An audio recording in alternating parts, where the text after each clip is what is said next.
This video has long been waited to get done. Anyways, welcome back, and for those new here, welcome aboard. Hope you stay and enjoy it. So, for Emblem Engage, I've been meaning to play this game for a while now, but my Three Houses videos delayed my playing of the game, so it was only a matter of time until I finally bought the game and played it. Note that I will not be talking about the DLC. At the time of recording, I'm not sure if I will pick it up, and if I do, I'll let you guys know in the community post. Anyways, that out of the way, let's get started on one of the weaker aspects of the game. The story. The story of FE Engage is fine. It's not certainly bad by any means, but the story feels to play it safe, if you will. While yes, it takes a lot of awakening similarities, what happens in the story is like this. I'll just start each segment with the characters introduced, gameplay, and then follow up with the story every chapter. This will also be split into a few parts because this script is really long, okay?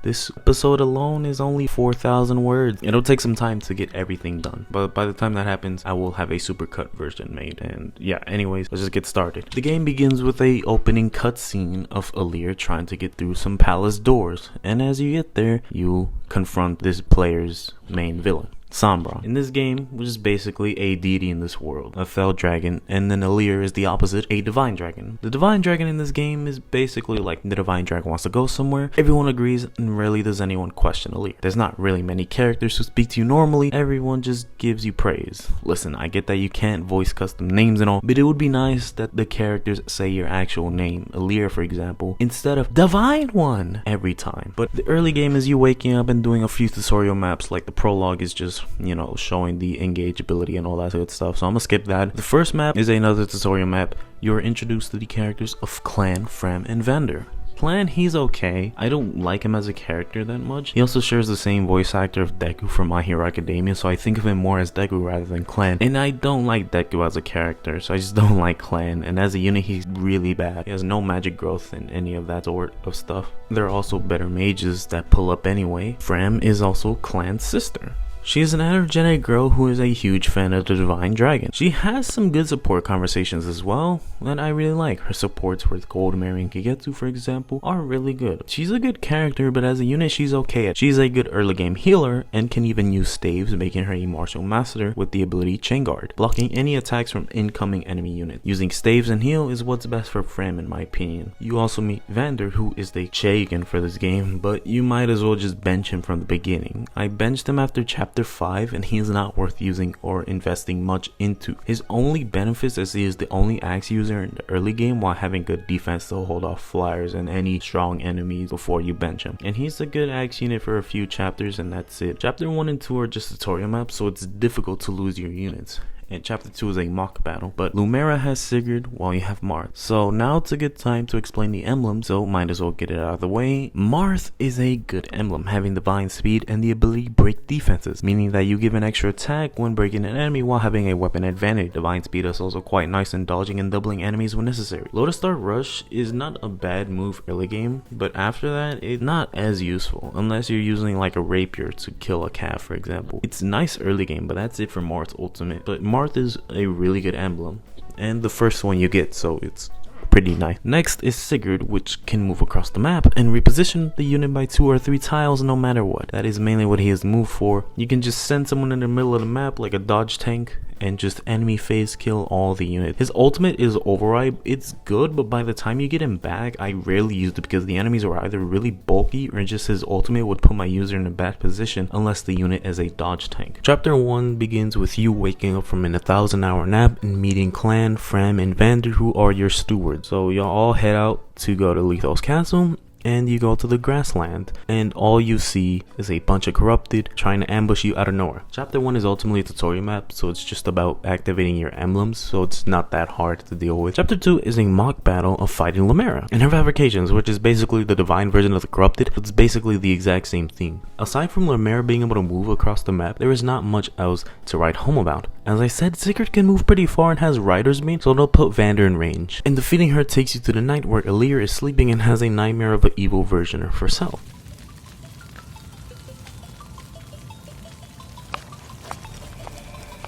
Why are you here alone?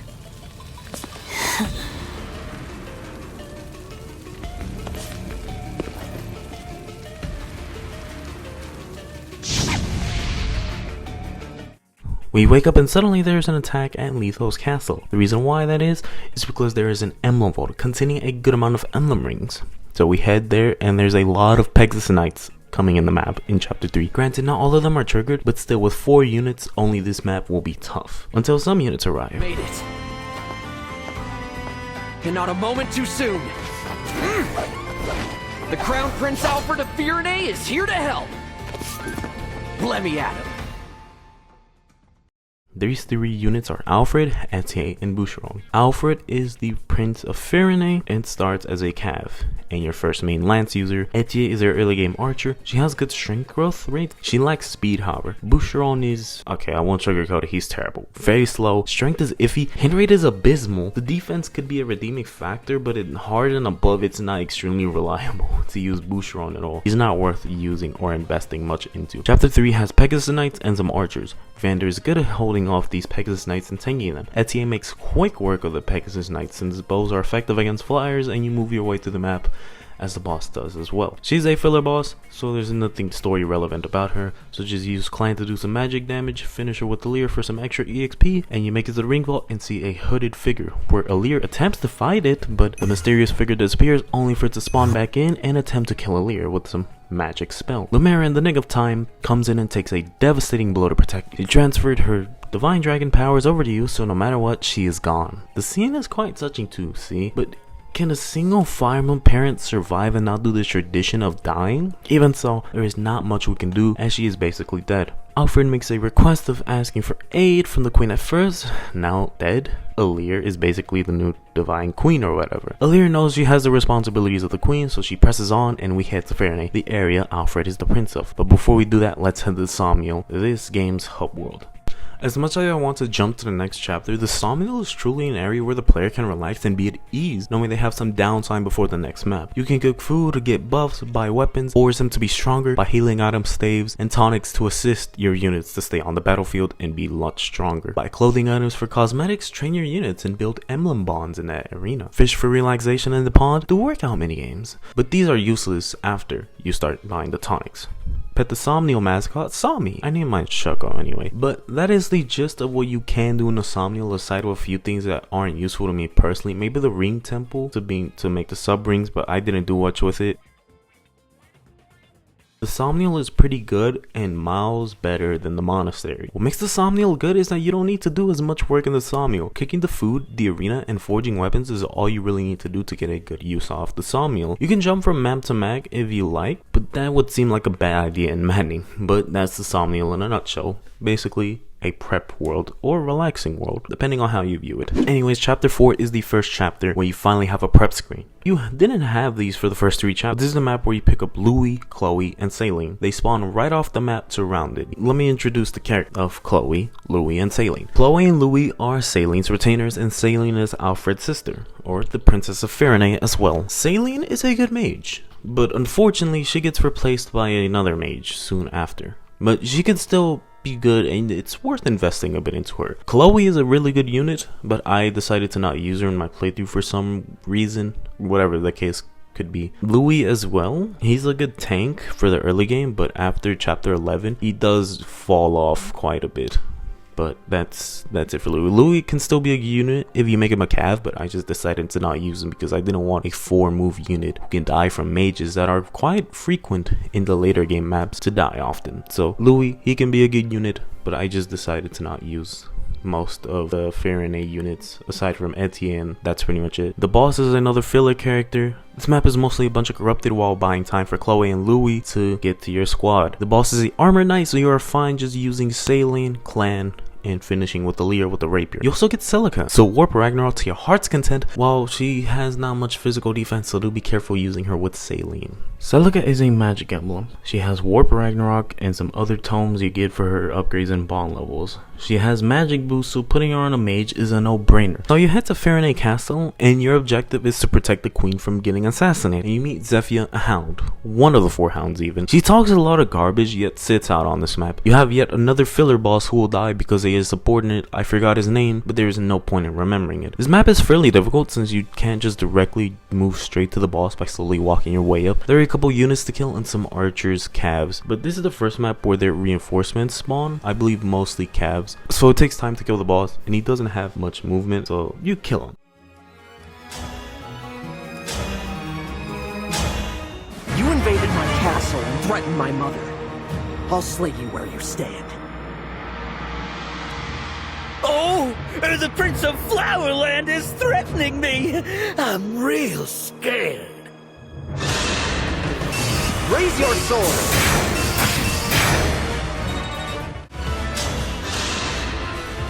I will show you no mercy. Prepare to die. Ooh, the Divine Dragon. If I kill you, I won't have to lick her boots anymore.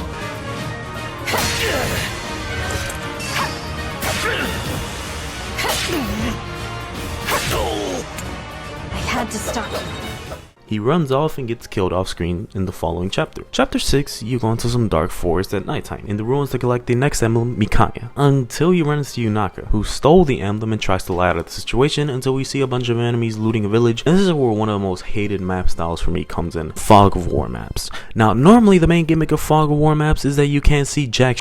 However, an Engage says fuck you and makes it to where you can't move past the darkness. You have to use torches, and it's all quite annoying because it hinders your movement. It's like walking on the fire tiles. Mikaya is easily the best emblem, being able to warp handfuls of units at a time. She is best used when using staffs such as obstruct, warp, and rewarp. Absolutely incredible support emblem. She's not an offensive mage, but brings a lot more options to the table by her AoE staff effects, but it's an entire map. And we end up killing the boss and moving on to the next chapter where things actually start moving in the story. You go to Brodia, which is located next to Farinay, up north of Farinay. You head in there to get into the castle. However, since the corrupted have basically pulled up everywhere, you are stopped by Citron and Lapis. You say that you're the Divine Dragon and all is well. You go to the bridge and meet Miss VTuber, or Hortensia. She has Lucina equipped as her emblem ring, and the emblem rings that look red, blue emblems have free will, so they have divine power. Red emblems have no free will and are bound to the wearer, which have Fell Dragon aura, so that's why Lucina has a blank stare. You also see Gold Mary and Rosado on this map,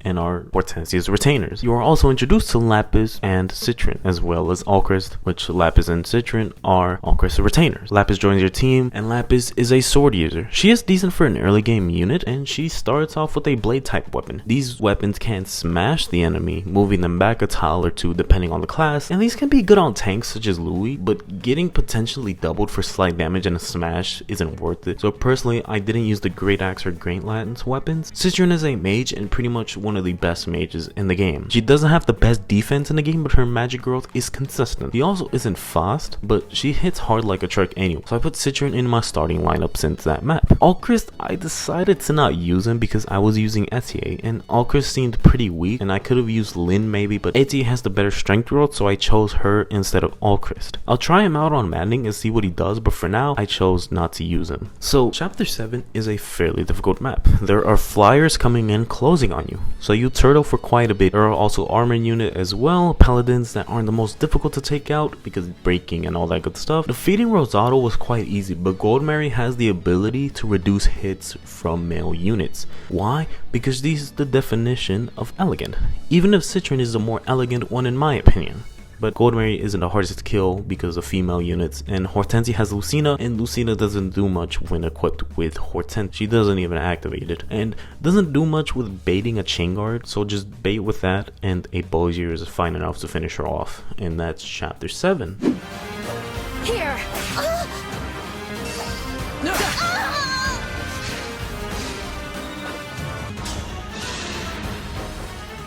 Return the ring. No way! I'm the one who's after the rings. We could have done this the easy way, but no! I'm stubborn. I'll help. Oh, I lost. No fair! I lost? Well, you're not getting my ring. So, next chapter, you head into Brody Castle where you meet Diamond and his father, King Morian. Come to find out, Diamond and Alcrest are siblings, so they're brothers. They join our team for the next chapter. You also meet Amber, who is an alpaca master, or a legend as he dubs himself. He is a pretty good unit. I really like him as a character, especially one of the Brody units. But the Brody units themselves, I really like them for the most part. Citron is my favorite Brody unit easily. Alchris, I personally don't like him that much as a character, but as a unit, he seems fine. He's an archer, so he'll have good hit rates and all that good stuff. Diamond, he's the brawler or barbarian, but not completely stupid. He's a smart king, but just has a lot of physical strength. And Lapis, well, she's just a female sword fighter, or just an early game sword fighter. She seems more like one of those modest retainers, if you will. And Citron, well, she's the best girl, so argue with the wall. Yunaka is the front-putting, zappy, cheerful girl, high papaya, cheerful girl, basically. I mean, there's obviously a lot off about her personality because she's clearly putting up a front, especially when you watch the supports and all, but we'll get to that. We end up getting Roy as well, so that's cool. Roy isn't necessarily the best offensive emblem, but he has this one ability, Holdout. This ability allows you to damn near tank any enemy attack and uses with advantage. You can do some crazy enemy face sweeps in a good portion of maps. The meeting is cut short when Ivy pulls up and threatens to infiltrate Brodia. So let's get into chapter 8, which is a defend map. So chapter 8, we can't let Ivy or any enemy units get through, and Ivy has Leap, who has the ability Adaptable, so you can freely kill with the bow because she has a tome. Diamond, who joins you, is a lord, but you can't reclass him until the next chapter, so he is forced to deploy with Roy. And here's another complaint that I have. In some maps, units join with emblems, but they are green units, meaning you can't trade or really interact with them in the prep screen unless you either talk to them or you start the map. So it's only when you start the map when they become blue units. So you can't change their weapons or an emblem ring that you'd like for them to equip. You cannot do that in the prep screen until the next chapter. It's ultimately just a nitpick at the end of the day. There are a couple of close calls because of the Pegasus Knight. There's also reinforcements that pull up, but we still get through them and take care of Ivy no problem. With it. Enough! Unbelievable. I can fight.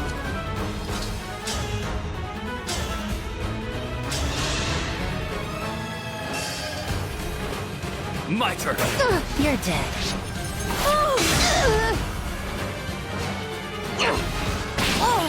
I won't fall here.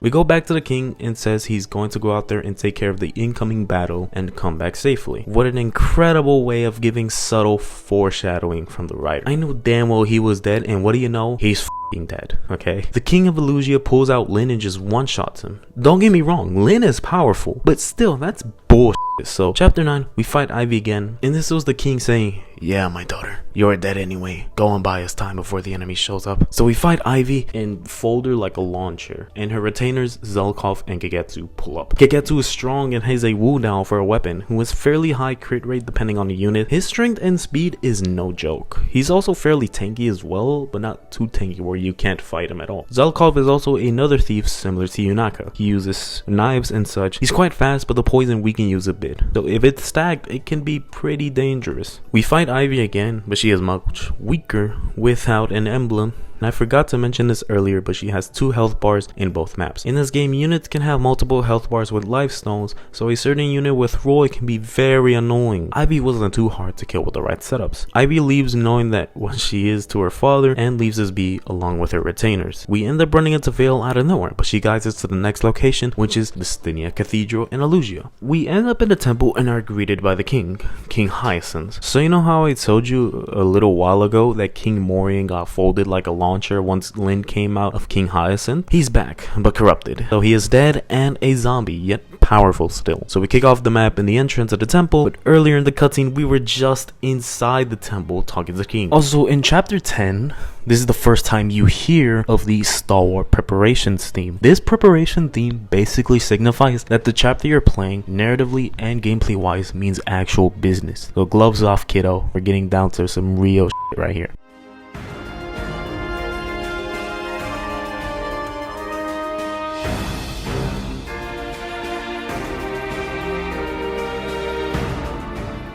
The thing I do not like about this game so far is that some chapters feel pretty irrelevant narratively. Don't get me wrong, you need some chapters to pad out the story, but narratively they're just a waste of my time. It does happen in a few chapters, like 2 chapters here before chapter 10, because some of the chapters here are just filler maps, and the story backs that up as basically not taking itself seriously. So there's a good amount of filler maps in this game, and the main story maps are scattered by every 2-3 chapters, which kind of sucks, but regardless, that's just how the game is. I mean, gameplay wise it's fun to have more maps, but narratively it's just not good. So you're taking gameplay and you're losing your story. The storytelling in this game is just, it's all over the place. It's not bad, but it's not great either. Anyways, Hortensia gets Byleth this time, and she can break you out of nowhere, so be careful of her or her enemy phase ability. Goldmary and Rosado show up and are back to haunt you, so you take care of them no problem because, well, they're easy to kill. You fight King Morian, who is tanky but not the most difficult to kill. He has the tomahawk, but if you make him equip a sword, you can just chip him down with bows and mages. I'll help.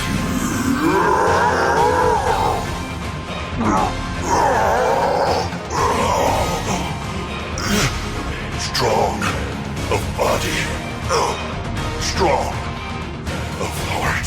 Then another threat. Hyacinth has Lyn equipped, so he summons doubles who chain attack your team. It's better to just kill him only while his clones chain attack you. The doubles here are in the far side of the back and not worth killing, so you defeat him. It's too late, however, and Sombron is now a dragon. Hyacinth does his "It's an honor, my lord" monologue. He does all that preparation, getting the emblems from Leto's castle back in chapter 3, using Ivy and Hortensia, which are siblings by the way, to die essentially. All of this just for him to get killed by Sombron. So much for reviving his dragon form. But after that, Vale and the 4 hounds spawn in and introduce themselves. So let me introduce the 4 hounds real quick. These 4 are Mavir, Marnie, Zephyr, and Gris. Mavir is a stone-faced, stern type of hound, and he is the one who only cares about fulfilling the orders of Lady Vale or Lord Sombron in this case. Zephyr is the leader of the 4 hounds and the one who is the closest with Lord Sombron. She is a dragon mage, so she basically lived 1,000 years plus, similar to a Lear. Marnie is the condescending, talking shit that she is. She has an annoying personality. I think she's one of the more, I'm not gonna say hated, but she's one of the more unserious hound of the 4. And then we have Gris, the weird masochistic guy that takes a liking to getting their ass kicked. But those are the 4 hounds, alright? And the most unserious, if not probably top 5 most unserious Fire Emblem villains. And there's a lot of unserious Fire Emblem villains. Okay, look, there's only a few chapters where I can take them as an actual threat, and this is one of them. Sombron suddenly starts stealing the rings and you're basically powerless. It would be a nice twist if Marth didn't make it so obvious in the preview before combat. So far the writers have played it safe, aside from this chapter having the turn of events that, oh shit, we have to go type of feeling. Previous chapters there was rare suspense. The voice direction in this game is bad, and I don't mean to say that the voice actors were bad. Hell, they did a great job with the work they were given. It's just for a dark and gritty plot the writers are going for, it falls flat. Anyways, we must run away and we end up at a forest map. Vale is stacked with 4 health bars and swarms our team with enemies. These are series battles, mind you, so there is no somnial break after this, meaning that you must do this map no matter what or retry from chapter 10. Any units you put on the starting lineup must stay on the starting lineup, so you gotta be prepared. But the map is pretty much from getting to point A to point B, making sure your units stay alive. Later in the map, the 4 hounds pull up to make sure you are dead. Hounds, take care of these pests. I understand what must be done. Which of those morons is gonna be my first victim? Orders are orders. I just hope the other side gets a few good slices on me. We won't let them escape, Lady Vale. You have my word. More enemies are coming. They're cutting us off. How can we endure this? But Ivy and her retainers show up and stole 2 emblems and a time crystal. This way is version of rewinding, which you could not do earlier in chapter 11. Lyn is stuck on Ivy while Lucina is stuck on Alir. You just need to kill these 2 enemies, or one of these 2 enemies occupying these 2 escape tiles, and you should be fine. The trees would be quite good for covert units like Yunaka and Etsie, but Etsie has low HP, so she's kind of a liability if you want every one of your units to make it out alive on classic mode. Running away successfully from the Fell Dragon army army, Alear is distraught after all the pain she suffered and endured through. The main princes and princesses are there to comfort Alear in this time of sorrow. Alear is shook by the current turn of events. She is unsure what to do, but she knows she has to guide everyone to redemption and lead the army. So she vows to never lose anyone again. Bold statement. So next chapter, the Divine Army heads over to Salm, and since it's their only option really, so they head there, go to Fogado, meet the Prince of Salm. In the last chapter, we picked up both Lyn and Lucina, and I didn't talk about him in the last episode, so I'll bring it up in this one. So Lyn is, well, insanely good, and easily one of, if not the best emblems in this game. Got a slow unit with good strength? Don't worry, Speed Taker is your best friend. Can't find a way to bait an enemy without risking a unit die? Don't worry, she can summon fakes that can chain attack. Want to kill some annoying enemy unit with some stave? Never fear, use Astro Storm. Have a fast unit who doubles, who has no defense? Do not worry, Alacrity is your best friend. Lyn is too damn good for everyone's sake. I use her on Etier because of her high strength and dex growth, and even despite the low speed, Lyn and Etier functions very well as a duo, so that's Lyn. Lucina is more of a passive attacker, performing chain attacks and chain guarding units. She's using Parthy and a rapier for most of her weapons. She's not an aggressive emblem, but more of a support emblem. She's still a good emblem, so you could put her on units like Marin and Fram, and you'd still get something good out of Lucina. Anyway, chapter 12 is a route the enemy map, and Pandreo, Fogado, and Bunet joined your team. The goal is to route the enemy. This is a filler map, I suppose, but even then it is nice to have one at this point, and it is some downtime from what just happened the last few chapters. The music is pretty good as usual, so Fogado is a bold cavalry user, and I'll be blunt, I really don't like him as a unit. Maybe with the right emblem setup like with Erica or Lyn, but it's a lot to invest to and it's just not worth doing all of that for one unit. Zgetsu seems to be really good. I put him into my starting lineup and he is damn good. Bunet is a Grey Knight who only talks about food and cooking and has this line when you select them. They're cooked. Anyways, as I said before, you meet Fogado, the Prince of Salm. He leads a squad called the Sentinels, and we run into him. But there's a problem. There are more corrupted showing up everywhere, so we must assist the rest of his squad to keep him alive. You meet his other retainers, Pandreo and Bunet. The slideshow BS wasn't as noticeable before, but in this case, it really sticks out like a sore thumb. There should be a sense of urgency that they're corrupted, trying to kill them. So here's how the scene goes. Pandreo! Bunet! Fogado! You're late! With any further delay, these creatures would have made a meal of us. Sorry about that, fellas. But hey, I brought help. Help? What do you mean, help? Oh, Pandreo, my pious friend. Hello? I'm the Divine Dragon. Oh, it's the Divine Dragon! The Divine Dragon! Hang on!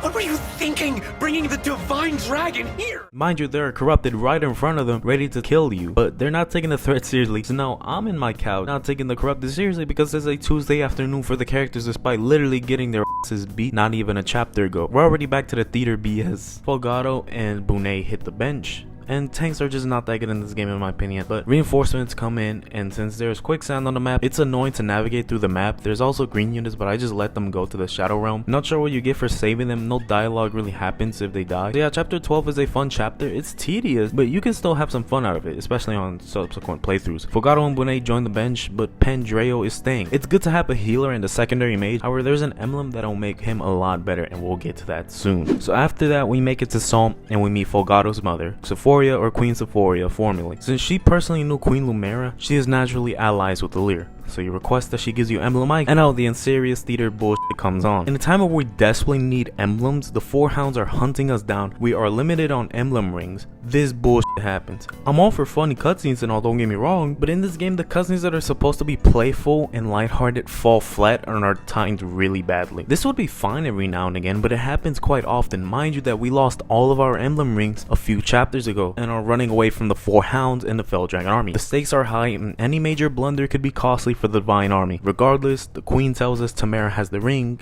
and Tamara's Fogado's sister as well. The Queen says I should pack my bags and go to the Oasis like it's a vacation, like a sports team going to Cancun after getting eliminated from the playoffs. My Texans, unfortunately. Thankfully, Fogado convinces her not to go, and off to the Oasis we go. We end up seeing Tamara along with her retainers, Panette and Marin. Corrupted show up and onto the map. Panette is a berserker and a axe user with really good axe prowess. However, Panette is easily one of, if not the best axe units in this game. She has consistently good hit rate, her personal is quite good. As long as she doesn't have full HP, she has plus in crit. The fact that with a Lyn engraving on a killer axe, you could get a guaranteed really high crit chance. And plus, as she levels up, crit rates are gonna go higher. But class her to a warrior, since she is a dual threat, the only issue with this is that you can't use S rank weapons on axe or higher rank weapons on bow. You can make her a sniper and have a duo. In my case, it could have been Etier and Panette, but I think making her a warrior made her more versatile. She still remains a backup, so you still do chain attacks with her. Marin is a wolf knight. She specializes in knives and swords. She has an ability with her, Hobble, that can reduce the enemy movement by 2, but you have to level up a bit with Wolf Knight, so it takes a bit of time to unlock it. So that can be helpful if you don't want fragile units like Citron getting one around it. I like to use Marin, give her Lucina, and she can do chain attacks and have dual assist, which is quite nice. She joins as a green unit in the prep screen, so you have to wait till the next chapter to make any changes on her, like her equipment for example. Tamara is a lance user and she is stuck with Ike. She is also a backup, however I chose to bench her since she didn't really seem like a good unit to use in this playthrough, and could be good with emblems like Eric or Sigrid, but ultimately Amber is fine as the main lance user.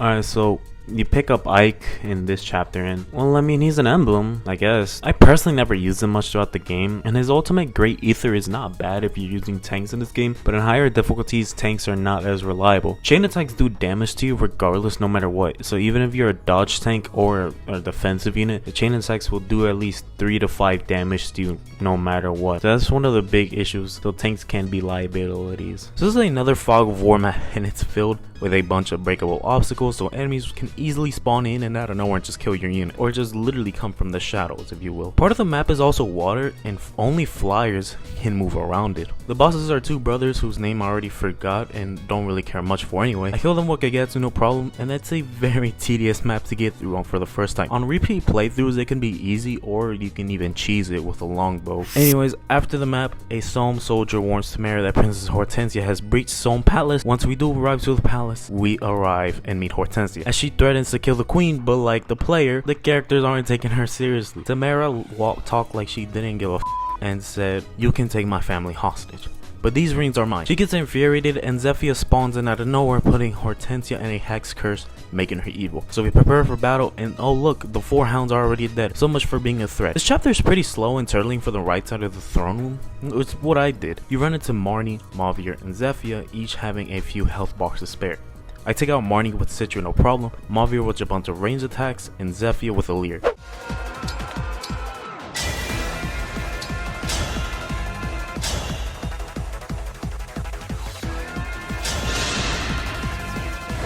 The stolen rings. You'll return them, won't you? I can still do more. Sigurd, Celica, Micaiah, Mom. You! Oh, did you want to see them? Couldn't have you taking them, could I? You're quite strong. Hortensia is easy to kill despite having Byleth in her arsenal, giving her the ability Divine Pulse, meaning any attacks missed have an opportunity to hit, and since Hortensia has fairly high luck, she can be dangerous on enemy phase. She has low physical defense, so killing her was easy. No! Pretty weak.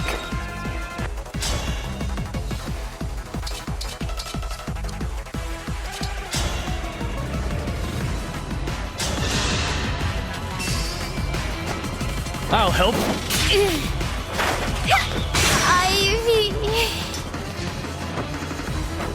Why does nothing go my way? We beat the chapter and Hortensia is back to normal. She gives us Byleth and we have 4 emblems in our arsenal. Alright, so now that we got Byleth, well, Byleth's next. He's a dancer that has the ability Goddess Dance, dancing any blue units adjacent to the user. A dance spot in a nutshell on top of Cedar, with the hero's relics as his weapons, which is the Sword of the Creator, Veil Nut, Lance of Ruin, and so on. Before we move on to the story, let's talk about the units I've benched. So the first one is Louis. Again, he's not a bad unit, but having a unit with 4 movement can be pretty tedious in later maps. He can be a liability since they're mages. Next is Saline, and this is because she wasn't a bad unit, I just thought Citron was better. It's because Ivan and Citron pull up as a flyer mage and a stronger mage.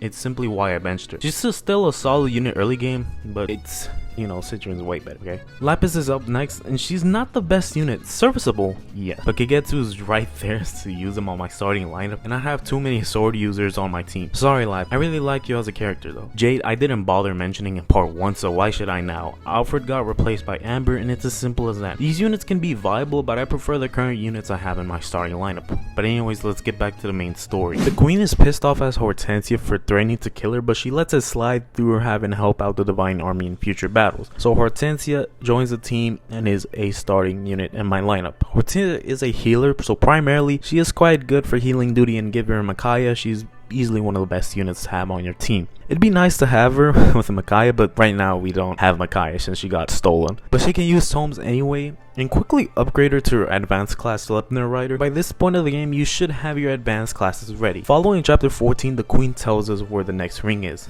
and that is Khorne. So we head into an abandoned fortress and we see a dancer just doing his thing. A whole bunch of corrupted come out of nowhere and try to ambush him, but the divine army makes it in time. We must keep him alive because that is a dancer. Any dancer knows well that they're guaranteed a position on the starting lineup, except for that one dancer in Awakening. I don't know about feeling her. We slowly make our way over to him and he introduces himself as Sidon. He has Khorne equipped for this map and can summon ice particles out of nowhere. Some unit types can spawn veins of fire, fog, rock, whatever the case just so happen to be for your unit equipping Khorne. Alright, so now that we picked up Khorne, let's talk about her briefly. Khorne is the last emblem that is not DLC. She has one of the best abilities, Draconic Hex. Debuffing units and using her ultimate Torrential Roar, you get an AoE effect, Draconic Hex. She works best on mystical units, which is basically Roy's ultimate, which summons a fire area, hindering any movement from grounded units. It's the same thing, but you can do it at a turn and as many times as you want, like a Dance of the Goddess, or Contract from the DLC Emblem. Veronica. You can spam it as many times as you like, or with covert units you can use fog and just, do whatever the hell you want with Khorne. She's broken. We have to do it because otherwise the purple tiles make you weaker. These are called miasma tiles. They make you weaker,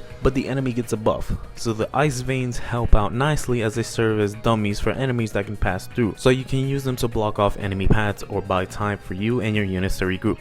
The map takes a long time because of the narrow path, so it gets annoying fighting the enemies. At some point in the map, the units spawn in and they are strong. They one round most of my team and have high defense and a tank. The reward for killing them must be nice, so it's not all bad for those two simple units that are reinforcements. The last segment is tedious, but all you need to do is guide Sidon to this tile and exit the map and you're good to go. Now get the f out the temple. We regroup in the fortress grounds only to see Vale, and she is not welcome in the Divine Dragon's army, and rightfully so. But here's another problem I have. None of the characters have noticed that Vale has a different tone, different demeanor, a different eye color this time. Hortensia had red eyes, different tone, different demeanor, and no one considered, hey, maybe Vale was under someone's control like Hortensia was. You can make an argument on why Lear would look past that because she has a personal vendetta and likely blind anger against Vale. But Ivy was a former commander in the Fell Dragon army, so wouldn't she at least have some sort of knowledge or know something is off about Hortensia? And speaking of Hortensia, she should know something as well, but they don't say much. Diamant and Alfred are rightfully angry, and it makes sense that those characters don't know the truth of the whole hex spell curse. Ivy and Hortensia should know something about the spell. I'm pretty sure Alir thinks she can change at will, which would make for an interesting concept, but that's not the case. Regardless, Vale runs away sad and finds Gris, who gaslights her successfully, thinking none of what she did is true. Thing is, she didn't do it. It was her other form, but we'll get to that later. Anyways, chapter 16, the Divine Army is informed about some ships heading to Farinay from Lugia, so we confront them at the coast of Somme, where we meet Goldmary and Rosado running off with an emblem ring, Emblem Erica. One of the best emblem rings, okay? Lunar Brace is so good. Alright, so we picked up Erica, so let's talk about her. She is one of, if not definitely, the most broken emblem in this game. You can basically say it is a crit, and crits are rare unless you got a certain build for it with a certain character, but Erica's easily one of the best emblems in this game, and she can swap with Ephraim, so if you need slightly extra damage, he has your back. And Gentility as well is a decent ability for units that need just a slight extra boost in defense. Regardless, we head to the coast, ready up to confront the illusion ships at any moment. Since Rosado and Goldmary took an emblem ring away, they chase the two and send in Marnie and Mavier to handle the two. We end up running into them and Rosado draws his weapon out on Alir, but since Hortensia is on our team, they join us and are force deployed in this map. Introducing Goldmary, she is a hero class with a sword and spear to start. She doesn't have a ring. Her character can be summed up to mastering elegance and masterful flirting. Rosado is a male Hortensia, if you will, so he is all about being cute and stuff like that. Rosado is a pre-promoted Wyvern rider, and he is an axe user. He's stuck with Erica for this map, so he's good for the map, but force deploying him in, it's some benefit with Lunar Brace. So you can make do with what you have in this map with Rosado. You can also use Ephraim, who is Erica's brother, in her game, the Sacred Stones. I stuck with Lunar Brace and rarely used Ephraim unless I absolutely needed him, which one of his abilities can deal slightly extra damage, while Erica gives you slightly less damage, meaning you get a little bit of a defense boost or an attack boost depending on who you are using. This map is egregious for having the water gimmick on top of dealing with reinforcements coming in from the top and bottom paths and more spawn in from the starting area. Reinforcements galore. This map was not fun for me for the first time you fight these corrupted dragons. They have a bit of range, but again, Erica can handle these units for the most part. It all seems well until you realize the water rises and not every flyer is going to kill your weaker physical units and you will have to rewind. I did that a lot in this map, so patiently waiting sucked. I found going to the top path was more beneficial since the bottom path has flyers and dealing with flyers aren't typically fun, so that's a no-go. So I take the top path and or suffer on the bottom path if you are into that hyper aggression. Once you get far enough into the map and you confront Mavir and Marnie, who are again easy to beat since they don't have emblems equipped and Marnie can be killed with magic, Mavir just using a rapier and you're fine.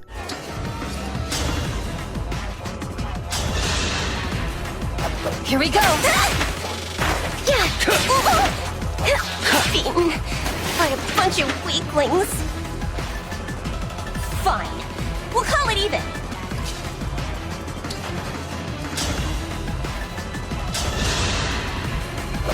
My turn. Were you raised by wolves?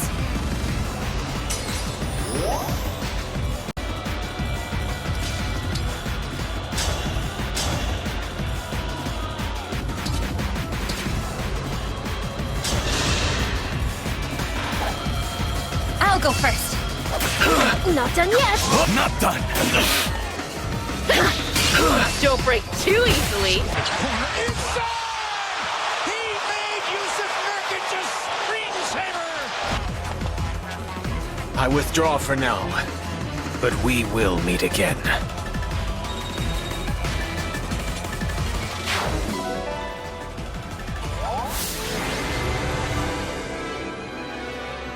The story moves to them retreating and Vale meeting up in Fairney. But before that, Vale is back to her innocent self where she vows to never do harm and Zephyr doesn't think much of it. Until Vale reveals she had a stone that indicates one of her siblings is alive. The war 1,000 years ago of many Sombron's children died in combat. Vale was too young to fight so she survived. And 1,000 years later, one of her siblings is alive. I wonder who that could be. Regardless, we move out to Fairney and the town is taking fire and we mean real business now. We see all the 4 hounds group together despite beating Marnie and Mavir just now, but all 4 are here. There's no anime BS, no games, just real storytelling. The Divine Army and the 4 hounds will face off against each other in this town. Vale switches back to her evil form and it's revealed that it was a spell curse. What a surprise. So, Aaliyah now knows the truth and she takes her gloves off and prepares to battle to kill the 4 hounds. Now, okay.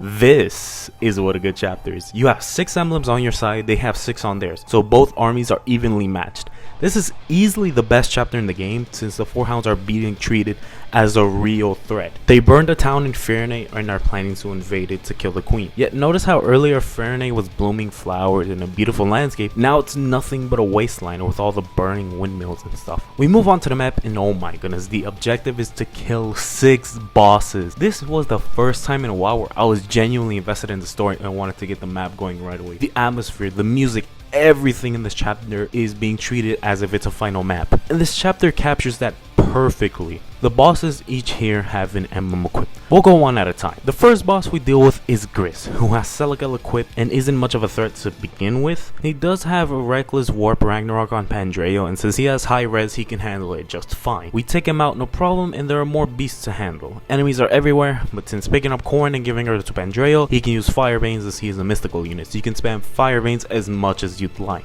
Getting to Marnie is not that simple, since triggering her also leads you to triggering Mavir as well. And he has Micaiah equipped, Marnie has Roy equipped. So remember Roy, he gives the user the ability Holdout. And she has the plus version so she can endure damn near any attack. There are also generals in melee as well, and since all you really have to fight is 6 emblems that aren't as strong as the others, Mavir doesn't have warp or obstruct or any stuff like that, so he's not as broken as he would be if he did have those staffs, so we should be able to take care of him easily. It took a while, but Marnie is finally taken care of and so is Mavir. We regroup and bait Hyacinth. Since he doesn't have Lyn, he is much easier to deal with this time around and we fold him easily. This also triggers Vale to move forward to us and she is taken care of no problem.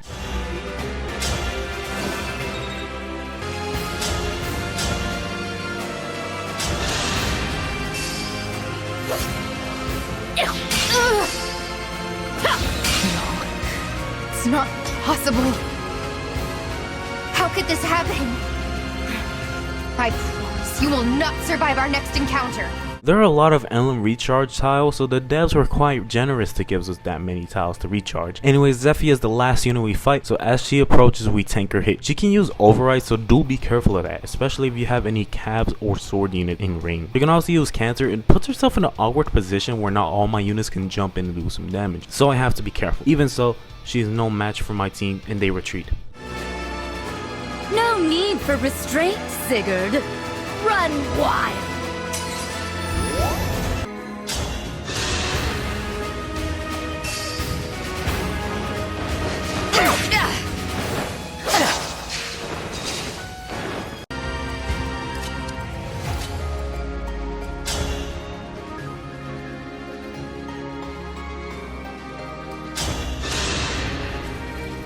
I'll go first. You're quite strong.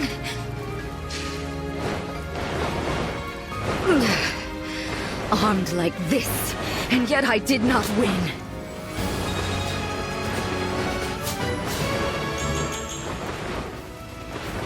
It would be nice to kill at least one of them, but they run off to Illusia Castle, but we prioritize preventing any more casualties in Fahrenheit, so they get away with no issues.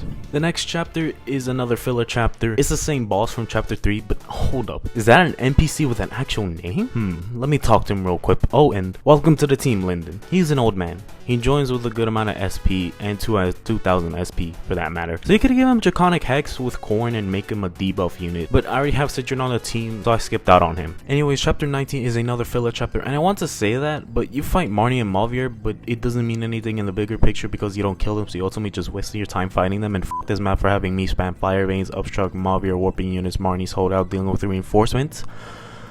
At least we got Makai and Roy back, so all is well. Vale is asleep, but Mavier has a soft spot for the innocent Vale, and he sets out under one condition: to not curse Vale until he returns. He headed out with Marnie to buy time for Zephyr and to get away with Vale, but they get punished returning when Zephyr found out we got 2 emblems back. Oh, and all the corrupted we killed in that map were villagers, so yeah. Chapter 20 is another filler map. Aside from getting Celica back and finding out that Alir is a fell dragon, that came out of nowhere.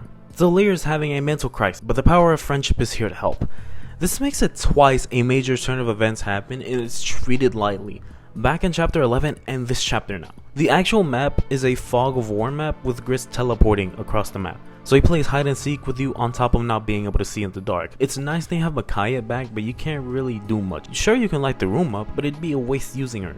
Sure, it guides you far until you don't know where Gris is. He can teleport in and out, attack a team member until 15 to 20 turns he stopped playing hide and seek, and you can finish him off that way. He doesn't teleport, and had my Alir not equipped Roy prior to the map, she would have died. But Holdout came in clutch nicely. As I mentioned before, we learned that Alir is a big phony, and she is not a divine dragon. At least they have a reason why Alir is half red, half blue. You can say she is half divine, half fell dragon in a nutshell. It's basically explained because the way emblems are summoned. Divine ones use prayer to summon emblems, but fell dragons use incantations to summon emblems, resulting in the emblems having red aura. But since Alir is half divine, she can get away with making the emblems blue and have free will. She's fell dragon by blood, but from Lumera's care she became half divine, and from getting her power inherited. The only explanation is from chapter 3 is when Lumera transferred her power over when she was dying, I suppose. It's sudden ass pull, but I guess you can make a case for why it happens despite the minimal lore this game has. It brings up the 1000 years ago war with the opening cutscene, and I have to spoil the late game a bit here. So spoiler warning for those who haven't reached this part of the game. If this is Alir from the past, which is 1000 years ago, red hair, eyes, fell dragon outfit, and everything, then what does this cutscene even mean? Alir has her normal outfit and everything. She has a divine fit, her blue and red hair. The royalty in this main game is here for some reason. If the tutorial map is supposed to be the war 1000 years ago, which I'm pretty sure it is, because in the cutscene where Alir is red, she gets killed, and I say that loosely. The opening cutscene and this cutscene make no sense. Where is the fire? I don't know, but there's a lot of things that go unanswered in this game, and questions that should be asked aren't. Okay, so with all that out of the way, let's get to chapter 21. Chapter 21 kicks off with us heading to Leto's castle. So it would have been chapter 20, but Gris bought time for Zombron and Zephyr to get away. We head there by ship with Mavier and Marnie taking us there. They are still our enemies, but for now I guess you could say it is a ceasefire. We reach the castle, and as expected, Gris and Zephyr show up on time for the occasion. We all have the emblems by now, and look who shows up. It's good to see you again. What did you do to Lady Vale? I told you about Lord Sombron's enchanted hell. She's back and she got that shit on, if I'm honest. But anyway, she does her monologue and Marnie and Mauvier are intending to fight against us. Mauvier has a soft spot for Vale, so does Marnie. They both know that Zephyr is doing some really up shit to Vale, such as giving her a helmet to amplify the hex curse, to make Vale permanently evil as long as she is wearing the helmet. Anyways, Marnie just bolts in to strike Vale's helmet and it does nothing at all. That talking was for nothing, eh? Zephyr walks to Marnie and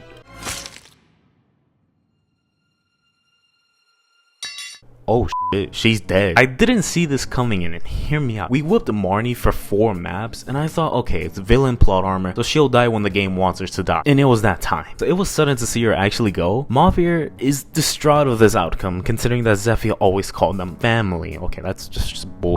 He screams out of grief, but it comes out more goofy than sad. Just take a listen.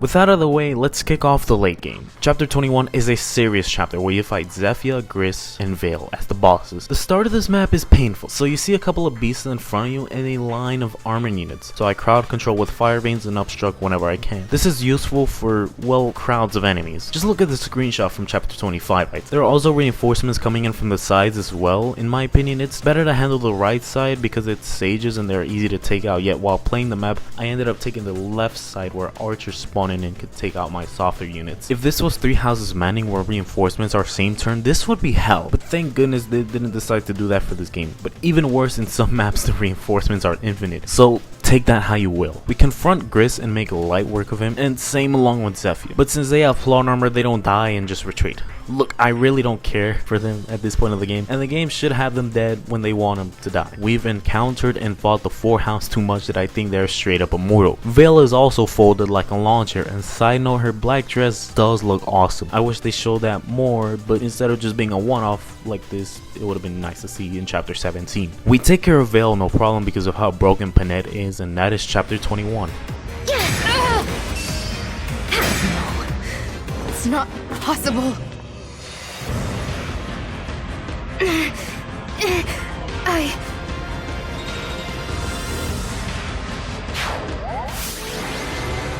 We end up getting Vale back to normal, so all seems well until Sombron shows up to be no fun, and he demands that Vale takes back the emblem rings, but she defies her father's request. And side note, let me say just how cool I think Sombron's snake dragon design is. Seeing it in the cutscenes, and he does look menacing to a certain degree. The way he moves up close on some characters is kind of scary, such as when he munched on Hyacinth. So Sombron says, okay, I'm gonna kill you now, and launches a laser to kill Vale, and Alear takes the fatal blow head on, resulting in her dying. But before she does die, she tells Vale that there is so much to be done, that I can't die yet, or that she is her sister. The dragon stone that I mentioned in my last video starts to crack, and now Vale finally knows that Alear is her sibling. Sombron steals the rings again and uses their power to bring upon his land again, Gratlon. It's hell in a nutshell. We see Alear in the afterlife, but during those moments where Vale is losing her consciousness and evil Vale takes over again, this is the end, and abandon all hope. My first thoughts heading into this map were, okay, so we'll do a map without Alear on our team. That seems interesting, like an escape map, or survive a couple of turns to win the map. What actually happens is Alear comes back from the dead, but as a corrupted. So everyone is on edge about Alear being a corrupted because they don't know if Alear can switch up on them and just stab them in the back. I would have liked to see Alear with red hair again, since she is mostly corrupted and half fell. She is no longer divine at this point because Marth is red now. So he has a blank stare, and chapter 21 and 22 are back-to-back maps, or series maps, similar to chapter 10 and 11. You have to do these maps back-to-back, yet not only does the late game turn up the heat, but this map is a turtling one, where you have to take your time getting everyone through, and again you have 12 units on your starting lineup with Mauvier and Vale force deployed. Since Mauvier was a starter in the last map, Vale joins your team this chapter. You see these emblem tiles where you have to activate them, but since they're red emblems you can't really activate them sadly. You still get their stat boosts such as Lyn with Alacrity and Speed Taker, but you can't use their engage abilities. And since I don't have the DLC emblems at the time of recording this, I had a bit of trouble in this map, especially with the reinforcements constantly coming in from the the side. But this map overall isn't as bad as chapter 21 was, so you complete the map and Alear is dead again, and for real this time. Since she awakened all the emblems at once, it took a lot of power from her, so she is drained and ends up unconscious or dead. Take it how you will. Vale tries reviving Alear again, but it fails. Alear is now in the afterlife again. She is disappointed for not being able to see her duty through, but suddenly she sees light, and the 12 emblem rings are back to revive her once again. She does a Doctor Strange, and we're back in the real world. Alear awakens once again, and now is Emblem Alear. Heading into this cutscene, I was like, oh cool, she's alive again. But the music, oh the music, it's so damn good. Yes, the story got predictable. Yes, she died twice, but the music for when she became Emblem Alear is so good. The guitar riff is blissful to hear.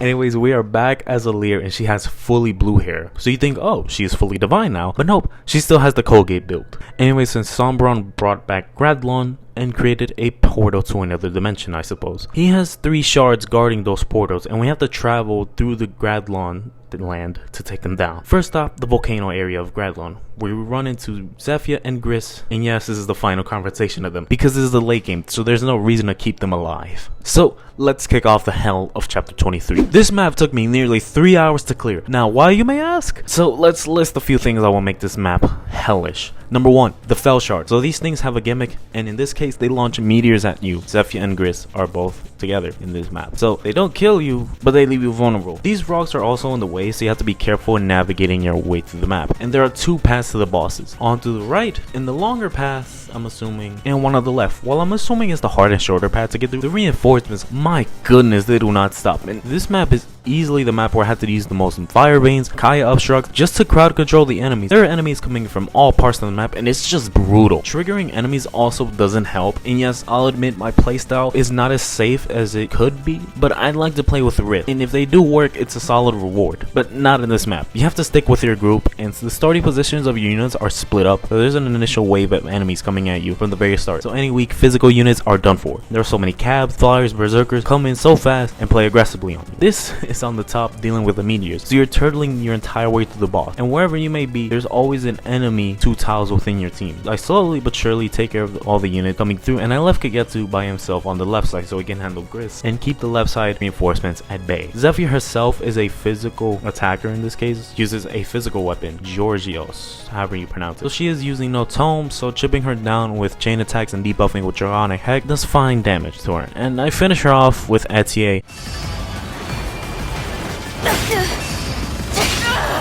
I live to fight again.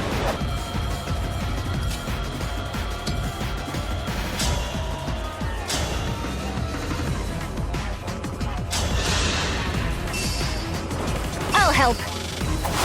Oh, me too! We're not done. Quite strong, Lord Sombron. Gris is also taken care of as well, and he has Nova, so I find him with a fast unit like Kagetsu, so he can easily dodge. Nova, since Nova has a lackluster hit rate, it functions like a brave weapon, so it can be really good against armor units or cabs even. But aside from that, it's not crazy reliable. We leave them to die before heading to our next destination, but before that, Zephyr tells us we can't even reach the next shard because it is submerged underwater. So she gives us some stone to surface that area where the shard is. She dies, and so does Gris. They have this touching scene where they reminisce about the times they had as a hounds and are appreciative of the time they had together. Now, part of me feels pity, but at the same time, they took forever to die, so hell yeah, they're dead. And no more 4 hounds, by the way. We head to the cold, snowy area of Gradlon and can't find the dragon shard, but Vale detects the shard underwater, so we use the crystal to surface the area. Except we travel back in time 1,000 years in the past and meet our past self with red hair. Past Alear speaks softly, like this. I don't know why, but hey, that's how she speaks. Past Alear sees that we have an emblem and senses an emblem she's never sensed before, clearly that being Emblem Alear. But present Alear can't admit to that. So present Alear runs away to regroup with everyone, and she finds the team. We also see Zephyr in the past, but that doesn't really matter because we don't fight her, thank goodness. Past Alear demands the rings, but Alear slips out that we want to break the shard. So Past Alear says, no, you will not pass through this mountain. So we kick off chapter 24. Holy shit, is this chapter a pain. Alright, it isn't as bad as chapter 23, but let's list off the pain that this map offers. So here's the main gimmick of this map. An avalanche, yes, is an avalanche. This avalanche doesn't do any direct damage to you, but it pushes you back many tiles. Not only that, but you also have a turn limit of 15 turns. So you gotta hurry the hell up to pass the layer and fight her. Issue is there's a lot of enemies in your way, and it's not like I can easily carve a path through because there are many paths that you have to take. You can take 3 paths, and the starting positions are split up into groups of 3, and if you played any FE game, you know that staying grouped is most useful. So I use Hortensia in the beginning to rewarp and use Micaiah, so it has an AoE staff effect. There are units in the upper path as well, so I take my time killing the units in the top path and end up regrouping later on in the map. So the avalanche can hit you on one of 3 paths, so it's not like the avalanche comes in every turn, but it starts from the bottom and makes its way to the middle path. Now on paper this seems like an interesting map. You're on a time limit to go to Lear, and there's avalanches that can push you back really far. There are a lot of enemies spread throughout the map, so this seems like a fun challenge. On my first attempt I failed miserably, and it was late at night when I was doing the map. I retried it soon after and found the map to be much more doable, and it was actually kind of fun going through the map, taking advantage of the obstruct and giving everyone canter. It's absolutely useful to put on your units, especially Seedall, your dancer. There's beasts everywhere, but getting Kagetsu to Erika, he's absolutely broken. This map I use my emblems a lot, but eventually we reach past Lear, I bait her with Lyn and debuff her, and we finish her off easy. But her unique dialogue with the Lear is kind of depressing if I'm honest. You're scared. Yes, of course. I've been scared from the start of all this. It's only natural. Scared of losing battles, of losing what's important to me. I will admit, I am jealous of you. You have my face, but you say the things you feel. Out loud. We leave Alir to die because our work here is done. We broke the shard and have 1 more left to go. So we move on, and since the map had a time limit, which was in the story, we did have a time limit to break the shard, and honestly makes it feel all the more satisfying to break it. So now we have 1 final shard. Vale senses the presence of the shard, and she brings us to a temple or chapel. We end up running into Lumera, and she seems normal at first until Vale asks Alir to meet with Lumera alone. So they confront each other, and Lumera starts going in on Vale, talking about how heartbroken she was to have her die by Alir's side. All the hurt she has done. All Lumera wants is to be with her child. And side note, the voice performance from Lumera's voice actress is fantastic. Despite the anime BS and moments like these are few and far because of that. Anyways, Alir attempts to break in the temple, but Vale locked herself in, thinking that Alir shouldn't share this burner with her. So she locked us out. Without taking into account that she could die, you know, that image how it is when the boss becomes a playable character. That's exactly how both Mauvier and Vale are like. Now, at least Mauvier has some physical defense, so he is not entirely bad. But Vale, she is mediocre, and considering how much the game turns up the heat for the late game, Vale can't really keep up, in my opinion. You can use her, sure, but you already have a final team, if you will. I used her because it was my first playthrough, so I just decided to try out. So, Alir breaks in, confronts Lumera, and gets straight to the point and asks why is she under Sombron. If it wasn't that obvious, this ain't the real Lumera. It's a corrupted, so she praises Sombron for reviving her. After enough talk, we can finally kick off the final stretch of the game, starting with chapter 25. This map is hard, so here's a word of advice. Use Micaiah and this map will be significantly easier than normal. Why? Well, because the original positions of the map set you up to where your squad is split up into 2 groups. If you use Rewarp and Micaiah, you can get your units all grouped up together. Whether you take the right or left, initially I took the right path because it looked easier, but it ended up being a bunch of enemies spawning in because of how brutal the reinforcements are on this map. Now granted, they're not same turns, so it's doable. I took a screenshot of how many enemies there were in a group, so I retried, and in my second attempt I took the left path and had a much easier time. The reinforcements are still there, but since it's flyers, they're easy to take out with magic and bows. You'll deal with a couple of berserkers and mages as well, but since they have low physical defense, they're easy to kill. The shard gimmick is a laser. It's an AoE attack similar to the meteor, but it reaches the spawn area and it can reach across the entire map. You can escape it, of course, but while also trying to avoid constant barrages of enemies and making sure reinforcements don't jump you, I eventually reach the center area, and the right door is broken up by the enemy unit. I buy time with Fire Veins and Pangerio and obstructs from Hortensia. Eventually I start fighting Lumera, and she can't be smashed back a tile, so she is stuck on the avoidance tile. Her weapon Willy Glands is ranged, so unless you use a longbow or a tome, she can counter. I do what I know best in sending Kagetsu to fight her while everyone starts to close in on her. She has 3 health bars, so I fold her like a launcher and we move on. She has unique dialogue with Alir, Vander, Frem, and Clan, but who the hell is using Vander this late, let alone past chapter 5? I can see why people would use Clan or Frem, maybe for healing or just support though. Anyway, we finished Lumera swiftly. The following scene is emotional and got me sad for a bit, to be honest.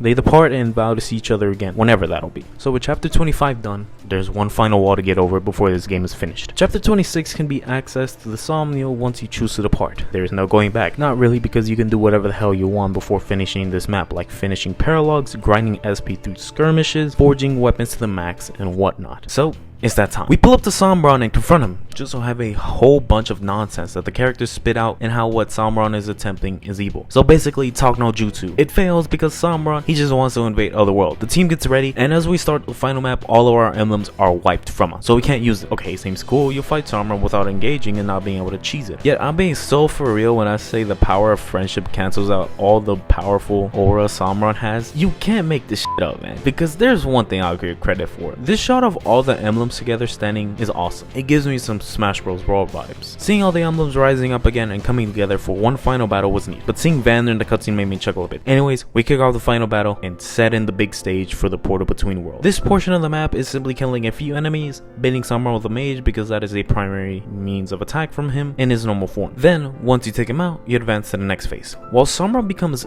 evil big lizard again, he has a crap ton of shield, and you have to take out a bunch of dark emblem units to break his shield in the final fight. This final fight is genuinely fun, I gotta say, and it's one of the better final maps in this game. Despite the constant turtling in this map, I found myself, I was on edge on my seat constantly while playing this map. The reinforcements weren't as bad as in chapter 25. Oh, and the music, my gosh, it's just perfect for this map. Narratively, I think it's cliche since it uses up the power of friendship, so it throws tension out the window. Fighting Sombron himself is a bit challenging. He may have limited range, but you can't cheese chain attack him to death because dual assist is inconsistent, and mind you, there are reinforcements on your tail constantly. I tried to attack him once his shield fully broke, and once he spawned in more generals that recovered his shield, I just left one general alive so he doesn't recover, and we finish him off from there by using Kagetsu.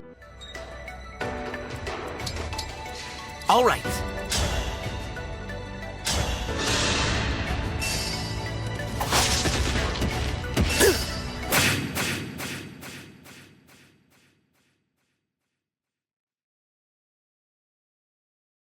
The ending shows us that Sombron once it was a friend, and I mean, come on, there should be no pity for this guy. I understand from Vale, but Alear though, she doesn't remember much from the past aside from being a puppet of Sombron and a disposable child or pawn. I don't want her to be an ass and just leave him to die. It would have been nice to see Alear, Sombron, and Vale having some sort of family moment, like Vale giving Sombron a parting hug. But knowing what happens when you let your guard down from Sombron, it makes sense, so yeah, that's it. You say goodbye to the emblems, and credits roll until you say post-credit cutscene of Alear's coronation. You don't actually see the coronation, but you know, it's an ending, I suppose. Like I said in the very beginning of the series, I think the story is fine. It has its moments like chapter 17, for example, and it has its lows like chapter 12. The gameplay is what keeps me coming back for more, as it is one of the things that is done right. If I were to compare this game with Three Houses, I could see myself picking Engage over Three Houses. You can say Three Houses has great gameplay and story, but the story of Three Houses is only good for like one of the 4 routes. And call me biased, but Blue Lines is the only route where I was truly invested. Enough Three Houses talk though. And since completing the main story, I didn't want to have to make a small segment into the side content, so instead I'm making it a separate video, and that's the route I'm going to take for this one.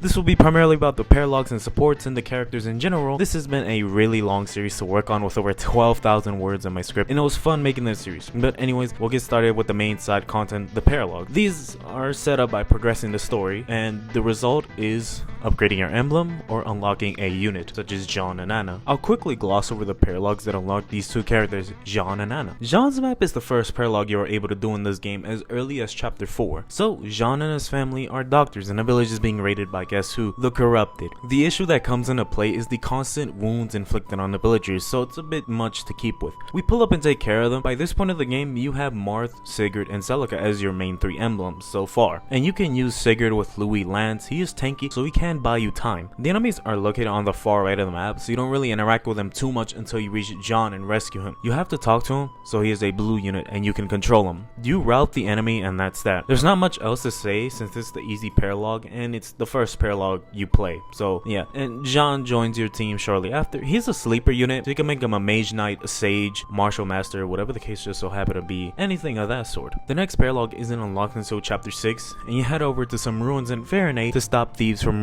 ransacking the place. Anna is spotted by thieves and is hiding in a chest. I do this map after chapter 7 mainly since I have the Brodia units available to put in my starting lineup, which makes the map a bit easier. It's a couple of armor unit mages and all, but the main takeaway from the map is you can get a master seal in one of the chests. A thief will try stealing it, but the thief will try taking it away from you, and all you really need to do is just track down the thief with the master seal with Sigurd, and it is yours. The boss herself is nothing to write home about. Chain attacking her and spamming your Emblem ultimate will do just fine. She's done, and Anna starts off as an axe fighter. Here's a word of advice: do not make her a physical attacker. Just make her a mage, sage, mage knight, healer, whatever the case just so happen to be. It takes a while in the main story for you to actually get something going with Anna, but you can invest into her. And then your next paralogue, once it's chapter 12, you unlock the next one, which is Lucina's paralogue. Now, by this point, you lost all your emblems, so Lynn is the only emblem you got in chapter 12. So what I mean by this is that once you do an emblem paralogue and you select the map, you lose that emblem. I mean, it's obvious enough, but I should have that pointed out. So what I did was waited a bit, so at least chapter 15, got the Psalm units, got Violet. This makes the map a ton easier since we have a limited starting lineup of 7 units. The units are spread out, you can handle them 1 or 2 at a time. Lucina herself has Parthia and Falchion as her weapons, with 3 health bars available. You can spam chain attacks to chip her down,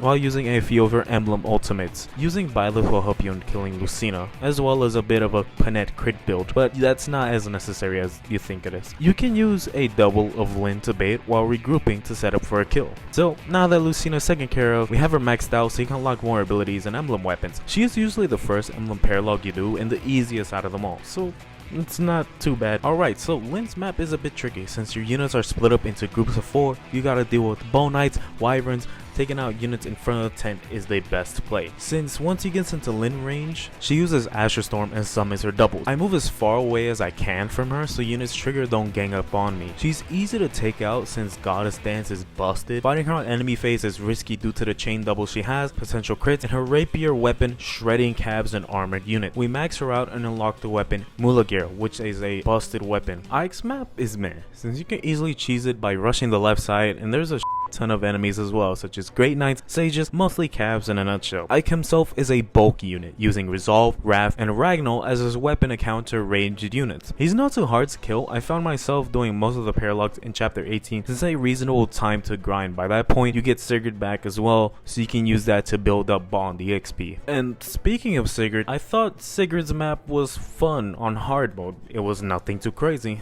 but the map on Maddening is f***ing dog shit. So you must deal with a lot of sages and archers closing in on you. The best play I did was using Obstruct and Fire Veins to contain the units that way. The fire does gradual damage on enemy phase, so you really can stall out and don't need to worry much about Sigurd since he is on an island where you have to kill a meteor mage to lower the bridge. Eventually, once you do lower the bridge, Sigurd spawns a bunch of units, but he moves by himself, and since he moves far from the other enemy units, they can't keep up. So I bait him with a Lynn clone and lure him so my team can jump him, and that takes care of that. Violet's map, the enemy ignores you for the most part. You can ignore them for some time, just worry about the units near Byleth and you'll be fine. Then at some point, Byleth will try to move into shredded crystals, so you could kill him from that point onwards. It's honestly a really easy paralogue, aside from, you know, the flyers spawning in and the dragon beasts, you know, since by the time you do, it's like they're fairly new, so there'll be a bit of trouble. And I only noticed this recently, is that the magic beasts both ignore your dreads and physical defense. I didn't know this until chapter 23 of my Maddening playthrough, so yeah, it took some time for me to learn that. Alright, so this is taking some time, so we'll take some time to talk about something else, such as the character support. I think there was solid improvement over the 3 houses ones. Now, don't get me wrong, I like my 3 houses supports, but Engage took a lot of the mistakes 3 houses did to Hearts when it comes to the support. Some supports in that game only had 2 ranks, meaning there was no A rank support or time skip support in that game. For the most part, I generally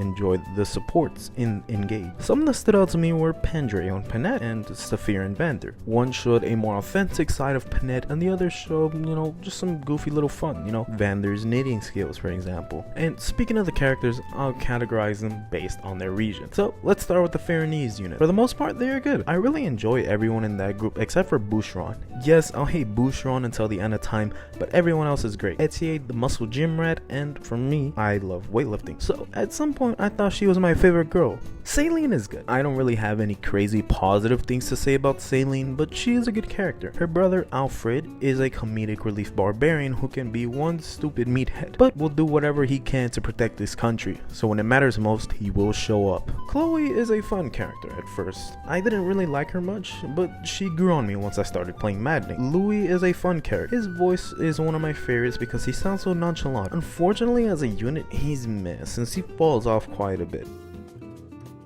The Lethos units are Alir, Fram, Clan, and Vander. Alir is a fine Avatar character. Aside from the treatment she gets from everyone else, she's a solid character. Not great, but not bad either. I'd much prefer the voice lines given to her than some characters. Vander sucks as a unit, but I really like him as a character. He's one of those units where you can't really appreciate while playing the game because you don't use him on your starting lineup. And unless you look at the supports on YouTube like I did, then you won't really know much about him. So he's a cool character, just a terrible unit overall. Clan, I just don't like him. He sounds like Deku from My Hero Academia. I know they share the same voice actor, but no disrespect to her to be, I just don't like Deku in that specific series. So, Fram, she's an energetic girl. I don't really mind her at all, but she's not crazy good. She's just a decent character. She's serviceable. The brother units are basically, to me, cool character but bad unit, bad character but solid unit, best girl, second best girl, legend, bloodlust girl, and zappy killer girl. Diamant as a character is good, yet on the battlefield he is dog shit. Look, I tried investing into him in the first playthrough, but it turned out terrible. Now, to be fair, I made him a berserker, and so at the time, I did not know berserker was trash at the time, so bear with me on that. But even then, he is still bad on the field. Unlike his brother, Alcris is a solid unit on the field. As a character, I get the whole downplaying himself part is part of his character, but it gets annoying at some point, so it just really turns off my enjoyment of Alcris as a unit. Lapis is a great character. Very wholesome, nice support, cute design, great overall. Amber is, as he describes, a legend. He was one of my MVPs in my first run of the game, so he is exactly what he says to be. Saphir is okay. Not too much to write home about her, but I did like her support with Vander about learning how to knit. Yunaka is a lot of people's best girl, and for good reason. I do like her as a character, but she is not best girl, so argue with a wall. If you noticed or didn't notice, I did not include Jade. In a previous video, she's just not worth talking about. She's dog shit as a unit. Her character is whatever. I'm not a huge fan of it, but it's fine. But she's just irrelevant. Jade, I didn't bother mentioning in part 1, so why should I now? I forgot to talk about her so many times or mention her while script writing. I just wanted to bring that up just in case anyone in the comments brings up about Jade. I do not give a about Jade. The Soulmech units can be boiled down to insanely fun crit bot, critter enthusiast, Party Man with Royal Blood, Party Man with Holiness, Rowdy Seeker, Gordon Ramsay, Dancer of Fate. Panette is fun to use with her great axe utility, and is fun to use her high crit builds with her personal ability, Blood Fury. She has a formal side and a disrespectful side to her. She's also a huge fan of ghosts. So her brother, Pandreo, is a character I didn't like at first because of his over-the-top personality, but he slowly grew on me, becoming one of my favorite characters to use and watch. While he is normally over the top, I got used to it and it really grew on me. So Pandreo, you get a pass. Folgado is a fun character, but he is trash on the field. He joins with 12 strength, and that's not gonna do you any good long term, especially in the late game where there are bulky units everywhere. Unlike her sister, Tamara, she's an interesting character with a personal class dubbed as Picket. I think she's a fun character, energetic, cheerful, and mostly a fun character overall. While I did bench her in my first playthrough, I have recently been using her in my Maddening playthrough, and she's definitely a team player. I gave her right setup, and she's honestly one of my best units on the team. So yeah, and here's also another good unit. Marin is the critter girl. She has a soft spot for critters, so she is a cool character. Even so on the field, she is serviceable. She has a dagger for poisoning units, so giving her Lucina with dual assist is helpful since not all the time she will be able to do damage because of, again, the bulkiness of the unit. So occasionally she'll do some chain damage, and of course, Seedall is the MVP of any run. He is a dancer, and as I said before, any dancer knows that they'll be on my starting lineup. So yes, Seedall is a great character. Forget about his fortune telling, he can dance any unit. The illusion units are fine. They're my least favorite group if I'm being honest. I'm personally not a huge fan of Rosado or Hortensia, mainly because of their personalities. It's just not for me. Golden Mary is, well, the elegant, perfect woman. To her at least. I can see why people like her for reasons, but she's okay. Ivy has grown on me a lot since my second playthrough of the game. Her supports are interesting with Alear, despite her intimidating personality and appearance at first. She really grew on me. Rosado is, I don't really like him. Terrible unit. Okay as a character, but take him how you will. And the MVP of any run, Kagetsu. He's my GOAT, everyone's GOAT, everyone's MVP, Juggernaut. Fun character, fun unit overall. I'd say, well, not only the best unit in the entire game, but maybe even best character, but that might be pushing it if I'm being honest. Zelkov is similar to Inaka. but since he joins at a weird time, I honestly didn't use him because Marin pretty much joins shortly after you pick Zelkov up, kinda defeating the purpose of, the thief class if you have a wolf knight. As a character, he's great. His support with Citron about taking care of a bird was one that stood out to me. The rest of the characters in your team are Malvier and Vale, and they're just there. They're fine characters. I don't really feel much attachment to those two. So yeah, they're just there for me, I guess. I do think this is a good character cast. While there are some characters I either don't like or just don't really have much interest in, for the most part, I enjoy the character interaction. However, one of my biggest issues in the story, how the side characters, if you will, is that after the introductory chapter where they are forced to be in your starting lineup, they don't show up in the story ever again. You could say, well, it's about the royal princess and princesses, and come to find out there is a manga of Engaged, thanks to someone telling about it in the comments of one of my previous videos. So I took some time to read through it, and it's a lot better than the main game story. I won't explain much, but you do see the interaction between the characters more often. You see towns with people in it, the interaction between emblems, more details about the story overall, and I haven't gotten too far into it, but it's definitely worth a read. Back to the paralogs. I went ahead and did Corrin's map. While the music is really good, it does take some time to get the map going. It is a tragedy not having fire veins, but it's whatever. You can get Corrin herself to move through Asher Storm, or get deep enough into the map where you trigger her by being into her range. You can't get chain attacked with the ability Pair Up, so she isn't crazy strong as long as you debuff her with Draconic Hex. Fun paralog, awesome music. Leaf's map blows in general. You're dealing with two ballistas that can easily kill you if you're not careful enough, fighting constant reinforcements, and recently I played the map on Maddening and it was a slog to play through. You have to spam fire veins if you want to survive most map on Maddening, hence making chapter 22 on that difficulty hellish. But eventually the reinforcements stop and Leaf will start moving, either by getting in range of one of his units in his formation or fighting one of the archers. So in the bottom right corner there is an archer with a ballista and they don't move, so you don't have to worry about getting in trouble. So you could just send someone down there with Sigurd and you'll be perfectly fine as long as you're not in range. Leaf can be dangerous with Vantage and his ability adaptable of changing weapons depending on the unit targeting him, but as long as you debuff him, and yeah, that's easy money on Leaf. Salika's map is a bitch to deal with. In a nutshell, the reinforcements constantly coming in is tedious, especially the ones that spawn flyers, and killing that specific mage early will make the map significantly easier. Salika herself is easy to kill. All you need to do is just get in range of her Warp and Ragnarok and boom, you're done. Easy map. You just have to stall out for quite a bit of time until you actually fight Salika herself. Erika's map is a difficult one, considering that Erika herself is surrounded by mages who can freeze you and jump your team, so be careful on what you do. Or you can just relax in the spawn area and wait for Erika herself to get to you and kill her off easier that way via obstructs and fire veins and goddess dance. Mikaya's map is the easiest one next to Lucina. By the time you get her back past chapter 19, you will have a solid team, so what you can do is simple. By looking at the map, it looks like a defend map with a tile that you don't let them cross, but all you do is Asher Storm and wait a few turns and boom, she is done. She has no physical defense, so adding a Draconic Hex is salt in the wound for her. You could do it as soon as chapter 20 after you recover Mikaya. Roy's map was kind of fun. I really enjoyed the difficulty on the constant flyers just spawning out of nowhere, having to stay in a certain area.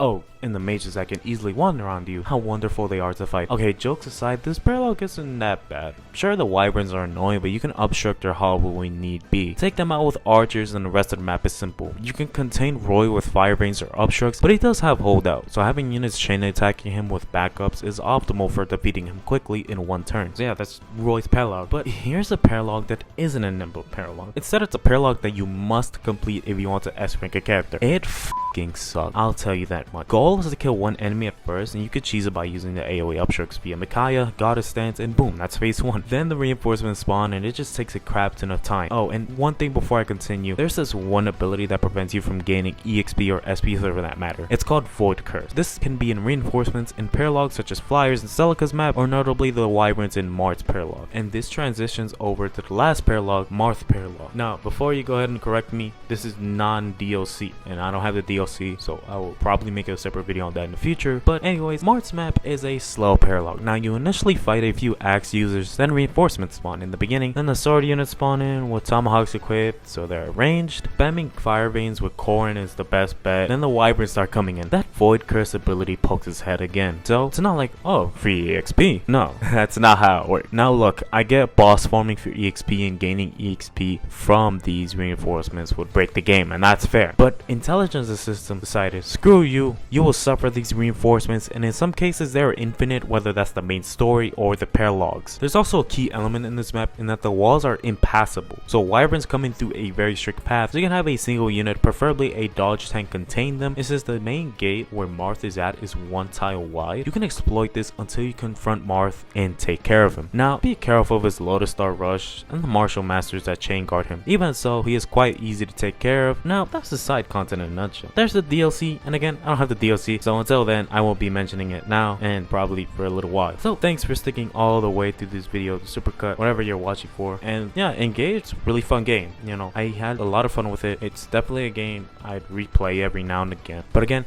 thanks for watching all the way through this series, and as always, enjoy yourself. Thanks for watching and have a good one.